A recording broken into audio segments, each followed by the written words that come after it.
ആളെക്കൊല്ലികളായ കടുവയെയും പുലിയെയും ഒക്കെ പിടികൂടാൻ വയനാട്ടിലും മറ്റും പ്രതിഷേധങ്ങൾ ഉണ്ടാകാറുണ്ട്.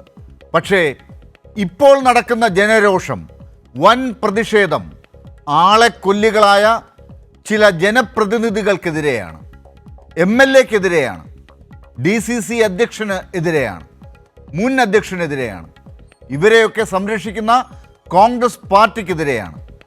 വയനാട് കോൺഗ്രസിൻ്റെ ഖജാൻജിയായിരുന്ന NM വിജയനെയും മകനെയും കൊലയ്ക്ക് കൊടുത്ത IC ബാലകൃഷ്ണനെയും ND അപ്പച്ചനെയും KK ഗോപിനാഥിനെയും പിടികൂടാനാണ് ഈ ജനരോഷം.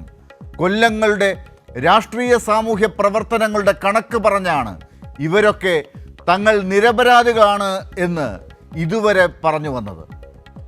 ഇപ്പോൾ ഇവരെയൊന്നും നേരെ ചൊവ്വെ കാണാനുമില്ല.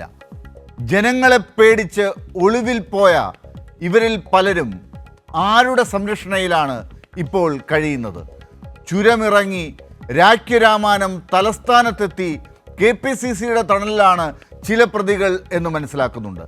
അറിയേണ്ടത് ഇത്ര മാത്രമാണ്: ആളുകളിൽ നിന്ന് കോടികൾ വാങ്ങി ജോലി കൊടുക്കാമെന്ന് പറഞ്ഞ് പറ്റിച്ച് തട്ടിപ്പ് നടത്തിയവർ 2 പേരെ കൊന്നിട്ടും പ്രതികളെ നിയമത്തിന് വിട്ടുകൊടുക്കാതെ ഒളിപ്പിച്ചു നിർത്തുന്നതിന് കോൺഗ്രസിന് എന്തു മറുപടി പറയാനുണ്ട്? K. സുധാകരനും VD സതീശനും ജനപ്രതിനിധികളെ കാക്കുന്ന ഭൂതങ്ങളായി മാറിയോ?